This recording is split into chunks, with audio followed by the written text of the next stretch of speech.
Salut les amis! Au revoir les gars! Sincèrement les gars, on va pas se mentir. Là maintenant tout amène à la victoire de l'équipe de France. Après on connaît des fois quand c'est trop évident, tu sais, tu te dis bon, où il y a l'arnaque, tu vois, ça peut pas se passer aussi facilement entre guillemets, tu vois. Mais là t'as le sentiment qu'avec ce match contre l'Angleterre et tout, presque ils ont fait le plus dur, mais faut se méfier quand ça paraît trop beau, c'est trop beau. Mais une chose est sûre, la France, quand tu vois les 4 équipes les gars, on voit les demi Croatie, Maroc, Argentine, France. Je veux dire quasi personne n'aurait parié sur ces demi-là. Voilà, tout le monde mettait le Brésil aller en demi-finale au minimum, France, voire Portugal ou Espagne de l'autre côté et tout. Quasi personne n'aurait parié sur cette demi-là. Donc les gars, on va pas se mentir, la France est grandissime favori des 4 dernières équipes et de loin. Maintenant, bah, les matchs, faut les gagner. Mais la France, c'est sûr que ça sent bon. Après, les gars, vous connaissez le foot. Il n'y a rien de facile jusqu'au bout. Mais en tout cas, la France, s'ils font leur taf, il y a de fortes chances qu'il y ait la 3e étoile. Maintenant, faut aller au bout, quoi. Bruce, j'ai l'impression que l'Argentine va fumer la Croatie. Absolument pas. Moi, je vois objectivement, les gars, vous me demandez, hein, je vois l'Argentine en galère contre eux et je vois la Croatie favori. Moi, je vous le dis, objectivement, les gars, je vous le dis, je vois un petit avantage à la Croatie. Pas un gros avantage, mais un petit avantage. Pour l'Argentine, certains les voyaient gagner la CDM, je trouve, ils font le parcours qu'ils doivent faire. Alors oui et non, moi, la vérité, vous le savez, je suis pas mal l'Argentine. L'Argentine, les gars, la version de l'Argentine qu'on voit dans cette Coupe du Monde, elle est quand même assez différente de la Copa. Elle n'est pas complètement différente, mais assez différente. Elle est moins forte que celle de la Copa. Voilà, je te le dis. Celle de la Copa était pour moi bien plus forte, plus équilibrée. Encore une fois, avec Lautaro au top, Lo Celso, etc., qui équilibrait un peu ça. Elle était bien mieux structurée, je trouve, l'équipe. Le truc, c'est que le début de Coupe du Monde, ça a redistribué un peu les cartes. Parce que on a vu que Lautaro, qui était l'un des meilleurs joueurs de l'Argentine ces dernières années, bah, il n'était pas en confiance. Il y a Lo Celso qui n'est pas là. Donc déjà, rien que ça change la donne. De Paul, ces derniers temps, qui était moins bien, même si là, sur les derniers matchs, il est bien. Mais De Paul, depuis qu'il est à Atlético, c'est moins bien. Romero, il est arrivé diminué. Tu sais, il y a eu pas mal de couilles, en fait. Ils n'ont pas cette marche, peut-être, de d'autres équipes avec un banc forcément ultra extraordinaire. Vous voyez ce que je veux dire? Du coup, sincèrement, en voyant le début de la Coupe du Monde, c'était pas l'Argentine que tu avais vu ces derniers temps. Donc, tu pouvais te poser des questions. Après, petit à petit, tu revois un peu leur truc, ou comme j'ai dit, ou ça pour moi c'est pas une surprise, c'est une équipe qui sait gagner dans la douleur, qui sera rarement flamboyante, mais c'est des dalleux, ils vont se taper. T'as Messi, bah voilà, le génie qui peut te débloquer des situations, et t'as quand même des joueurs de qualité, mais t'as beaucoup de mecs qui sont dalleux, qui lâchent rien, quoi. Après, c'est sûr que c'est pas impressionnant à voir jouer, mais voilà, dans les duels et tout, ils répondent présent, quoi, on va dire. Ils répondent présent, donc voilà, c'est pour ça que avant la Coupe du Monde, si tu prenais l'équipe de la Copa et tout, honnêtement, ils auraient moins galéré au début et tout, et voilà, ça aurait été mieux, je te le dis. Le truc, c'est qu'en voyant le début et en voyant la méforme de certains et tout, bah, tu pouvais te poser des questions. Donc, c'est pour ça que pour moi, bah, il passait peut-être parmi les gros favoris, tu vois. Pas seul, mais avec les équipes chapeau 1, tu vois, de cette Coupe du Monde, à possiblement chapeau 2. Et petit à petit, bah, ça allait mieux, il y a eu des changements dans le 11, ça a fait confiance aux joueurs en forme, quitte à mettre des plus jeunes, et du coup, ça a rééquilibré un peu le truc, quoi. Mais imaginez les gars, le Maroc, et on l'avait dit, les gars, en 8e de finale, un peu en rigolant, on va pas se mentir, parce que moi, j'y croyais pas, je suis honnête, tu vois, je vais pas faire le mec. On avait dit, imaginez, ils sortent l'Espagne, ils sortent le Portugal, derrière, ils jouent la France, ils les sortent. Les gars, ils sont plus très loin, ils en ont déjà sorti 2. Non, mais c'est quand même un truc de ouf. C'est pour ça que tu te dis, rien n'est impossible maintenant. Tu sais, il n'y a pas de hasard. Tu fais pas autant de gros matchs contre des grosses équipes si bah, t'es pas casse-couille à jouer, s'il n'y a pas un minimum de qualité, hein. Faut arrêter, tu vois. Faut arrêter, donc... ils peuvent sortir n'importe qui, ils l'ont prouvé. Donc, quoi qu'il arrive, en tout cas, leur Coupe du Monde aura été incroyable et tout le monde s'en souviendra. Quoi qu'il arrive, leur Coupe du Monde est légendaire. Après, bah, si tu vas encore un peu plus loin, ça peut être encore un truc au-dessus. Ils ont trop de blessés, la France vont gagner. Non, je suis pas d'accord. Et moi, je te le dis, sous les manèges, quand je voyais Aguerd qui était diminué, machin, tu vois. Il y avait Saïs qui avait été strappé, qui avait fini, il en pouvait plus. Là, t'avais pas Mazraoui en plus. Tu sais, tu te dis, physiquement, ils ont pas leur défense type, il manque des joueurs clés et tout. Moi, je m'étais dit, le Portugal, vu qu'offensivement, c'est meilleur que l'Espagne, ils vont trouver la faille et tout. Et c'est ce que je disais hier dans Hors-jeu, j'ai l'impression que dans cette équipe, vu que c'est un collectif, tout le monde est fort. Ok, il y a des joueurs, c'est sûr qu'il vaut mieux les avoir, t'as toujours des joueurs qui sont plus importants que d'autres, mais j'ai le sentiment que peu importe qui tu mets, il se met dans le moule, tu vois, de l'équipe, et il se met au diapason des autres, et c'est volontaire, il y a l'état d'esprit, ça se tape. Tu sais, t'as l'impression que tu perds même pas de ouf au change, c'est ça qui a l'impression. Moi, je pensais comme toi contre le Portugal. Je m'étais dit, là, ça risque d'être limite, ils ont laissé trop de force, il y en a qui sont diminués, ça va être trop chaud. Et au final, tu vois que même sans leur défense type et tout, ils arrivent encore à faire faire un gros match derrière et tout. Donc au final, tu te dis que peut-être pas, non? Peut-être qu'ils sont dans un état d'esprit de ouf et que voilà quoi. Tu penses que si Deschamps gagne la CDM, il sera le plus grand entraîneur au monde? Bah en fait, pour moi, c'est complètement différent, club et pays. Il sera parmi les plus grands en tant que sélectionneur. Après, club et pays, pour moi, c'est très différent. C'est limite un autre métier, tu vois. Donc c'est ça en fait. Tu vois, pour moi, le mec qui peut tout mélanger, qui gagne d'autres... Toi, Zidane, admettons, il a gagné 3 LDC. Demain, il prend l'équipe de France, il gagne 1 ou 2 Coupes du Monde. Le mec, il aura tout pris en tant que joueur. Il aura tout gagné en tant que joueur, entraîneur, Ligue des Champions, Coupe du Monde. Tu vois, là, c'est un truc de malade, tu vois ce que je veux dire? En fait, pour moi, c'est très différent, club et pays. Terminé, Maroc 1, Portugal 0. Enesiri, les gars, on se l'était dit, hein. Enfin, logique, tu vois, mais le but qu'il avait mis, ça lui a fait du bien mentalement. Et là, le but, bon, en face, le gardien, il fait nimp, mais lui, il va la chercher haut, la balle. Il va la chercher très très haut. La détente qu'il met, la détente, elle est vénère. Et ça lui a fait du bien, tu vois, ça l'a mis en confiance la dernière fois, son but déjà. Le Maroc réalise le plus grand exploit de son histoire, demi-finale de Coupe du Monde, c'est énorme. C'est historique, le Maroc devient la première équipe africaine demi-finale de Coupe du Monde. Eh les gars, vous êtes bien les Marocains, hein? Quand il y aura la CAN et tout, bon là tranquille, vu que c'est la Coupe du Monde, il y en a quand même, il y a pas mal de pays africains qui vous soutiennent, etc.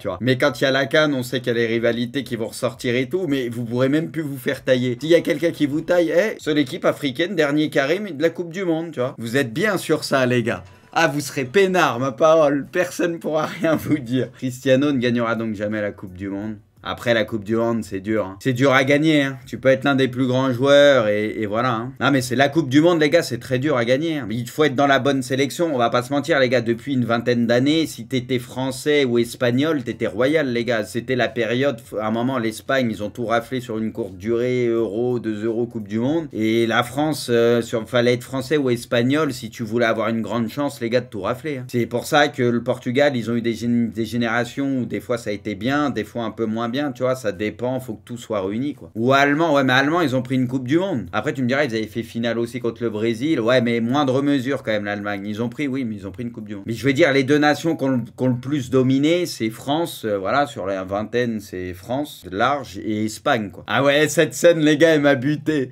Surtout, ouais. Surtout les gars avec Pépé, les gars, Pépé là, il sait que le match est quasi foutu, lui, il peut vriller, hein. Faire ça à Pépé, les gars, à 2 doigts de vriller, je me suis dit, c'est un fou quand il a fait ça. Surtout à Pep, lui, il peut vriller, ah ouais. Mais la tête, les gars, il déconne, Pépé, hein. Il est tout seul, hein. La tête, moi, je pensais y aller avoir but, il est seul, hein. Pépé, c'est inacceptable qu'un Argentin nous arbitre aujourd'hui après ce qui s'est passé. Ça, le rapport, les gars, Bruno, Pépé, ils sont partis en couille complètement. Le match, tu l'as perdu à la loyale, arrête de parler des autres. T'as perdu à la loyale, quelle est l'excuse? Il te dit ça en mode ils se sont fait voler par l'arbitrage. Franchement, niveau arbitrage, il n'y a rien eu à dire, les gars. Mais non, mais à partir de là, c'est ridicule. Qu'est-ce que tu vas parler de ça? Si encore il y avait eu des trucs de ouf niveau arbitrage, bon, et là il n'y a rien eu de chelou, donc je comprends pas. Chouameni, les gars, son but, on s'est tous fait la même réflexion. Un but à la Pogba. But à la Pogba, il a mis une frappe, mais j'ai cru voir Pogba, il met les mêmes frappes, c'est à la Pogba, quoi. C'est la spéciale. La frappe, quand elle part comme ça, elle est tellement belle. Enfin, c'est les pires frappes, ça. Tu sais que le gardien, il est mal derrière. Dégoûté pour ce but concédé, mais on a décidé de se laisser 4 ans pour mettre en place une stratégie anti... Les gamins. On t'aime beaucoup trop, Olivier. Quel crack, les gars. Mon roi, les gars. Tellement heureux pour ce gars-là, les gars. Et en plus, personne pourra rien dire. Même s'il était important déjà en 2018, là, personne pourra dire il marque jamais, machin. 4 buts, les gars. Et là, c'est le but le plus important pour le moment de la Coupe du Monde. 4 pions, les gars. Non, mais quand même, c'est énorme. Et là, encore une fois, là, c'est un but, il vaut triple. Hein. Là, c'est le but pour le moment de la Coupe du Monde pour les Français. Hein. Ouais, la passe de Grisou, ouais, incroyable. Kane qui tire au-dessus son penalty. On est miraculé. Oh, Kane, t'as mis un péno, mon vieux. Kylian Mbappé. J'avoue, il a fait une tête X. Il savait que là, c'était bon. Parce que sinon, les gars, on était dans le dur. Hein, parce que le match, il était compliqué. Hein. Franchement, heureusement. Holder. Les gars, le coup franc anglais, les gars. Parce que nous, on regardait avec la team avant hors-jeu. Les gars, ça faisait penser dernière minute. Enfin, la toute fin, ça faisait penser au... Même scénario, le Pays-Bas-Argentine. Putain, on s'est dit, oh misère, s'il y a but, égalisation, même scénario, 2-2, prolongation. Ça sentait le truc de merde. Ça faisait trop penser à la veille, quoi. Tu te disais, putain. T'as les demi, les gars, mais quand tu vois Argentine, Croatie, Maroc, autant la France, c'était attendu de ouf. Argentine, avant la Coupe du Monde, c'était attendu, tu vois, mais avec le début de Coupe du Monde, c'était peut-être un peu moins attendu, on va pas se mentir. Croatie, ça disait vieillissant, ce que tu veux, et Maroc, bon, ça, personne les voyait venir et personne les voyait aller en demi. Du coup, c'est ouf. Les demi, elles sont folles. Gigi est l'homme du match. Moi, j'aurais peut-être mis Grisou, mais je suis content pour Gigi et c'est pas volé. Tranquille, il mérite pour sa Coupe du Monde. Il y a Yoris aussi qui aurait pu mériter. Faut faire une... Après, les gars, franchement, les gars, je vous donne le fond de ma pensée, je vous l'avais déjà dit avant, les gars. Deschamps, s'il va au bout, tranquille, il va au bout, il n'y a rien à dire. Moi, j'étais pas d'accord au niveau des latéraux. Je trouve qu'il avait perdu le fil à l'Euro et après l'Euro, il y a des trucs qui étaient bizarres. Tranquille, je le pense et... C'est ce que j'avais dit, je vais pas revenir là-dessus. Après, s'il gagne, c'est qu'il avait eu raison. Après, pour moi, les gars, là où Deschamps, les gars, il a une bonne étoile de malade mental, je vous le dis, les gars, les blessures lui ont facilité la tâche, mais de malade mental.